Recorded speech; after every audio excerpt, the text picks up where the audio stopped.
you see the movie and you see Joe, the character, moving around the cell trying to figure out where he is, that's Rel's real reaction. And at that moment, Rel became Joe and was Joe until we wrapped. Thank you very much for taking time to chat. I really appreciate it. The Mill is an incredible movie. Had a chance to watch it and just thoroughly enjoyed it. Wanted to ask you, you directed this movie written by Jeffrey David Thomas, and I'm curious if you recall kind of like what your initial reaction to the script was, to the story when you got this project in hand. Jeff's script punched me in the face. It really did. I couldn't sleep the night that I read it. I spent the whole night like putting together this visual treatment of what I was going to do with the movie. And then, my producing partner, Josh, and we had a blood pact the next day within 24 hours of reading the script that we were going to make this movie before the end of last year. And it hit me in the same way of like, remember the first time you hear like a Rage Against the Machine album or like Public Enemy or like now Run the Jewel. It felt like that to me. It was just like, it was a challenge. And you don't read those scripts very often.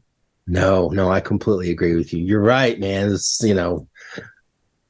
Fear of a Black Planet, something like that. Like I go back to the first time I heard that Public Enemy album, and it was just like, oh my God. And this movie is absolutely correct. The existential crisis that I have been going through the last like several days.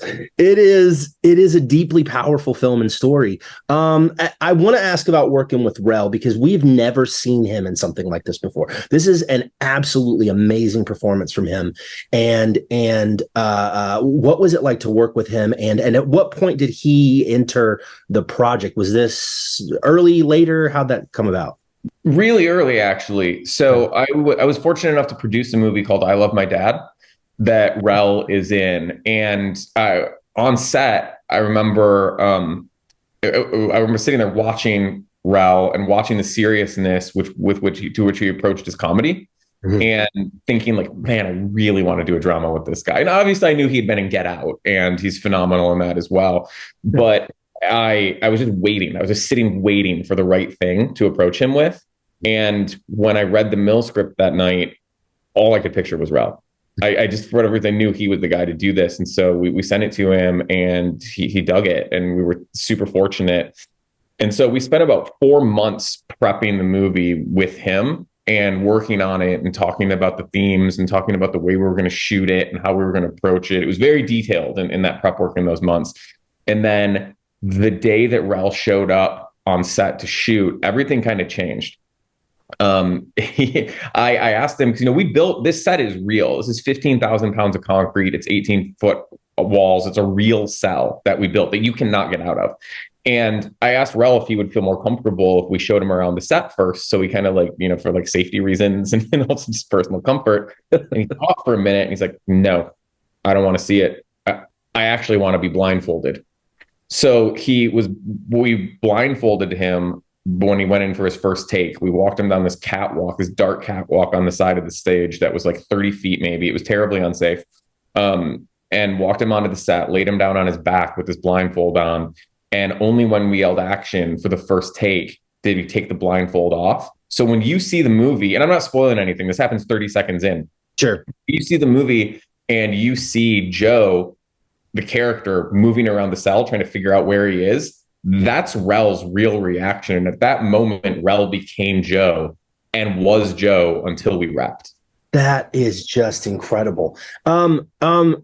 Did you ever have any concerns about what it was going to take to get this movie made based on kind of the themes that you're discussing? I mean, it can be dangerous, I think, in some circles to make the points that are being made here. And I'm just curious if there was ever any time for you that you were like, I don't know if anybody's going to want to pick this up.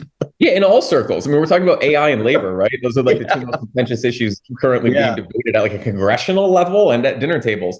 And the irony of this is like, yeah, I was concerned about it. I was like, typically, movies are expensive and the people that are going to finance these movies might not necessarily share some of the same views as the movie, or I guess might not want to explore some of the themes that the movie explores. And the ultimate irony of that is I've made all of my movies independently. we made this movie for Hulu, and, which is obviously like, largely a Disney corporation. And so it is the first movie that I've made for like a massive corporation that has like very distinctly anti-corporate themes. So I think that's really interesting. And honestly, like I have to give them credit for being willing to make this movie and like, to be willing to hold up that mirror, because that it's a pretty wild jump for them to take. And it's really cool they did. I'm thrilled that they did. I couldn't agree more. It's a fantastic movie. It's on Hulu October the 6th. Sean, thank you so much for taking time to chat. I appreciate it.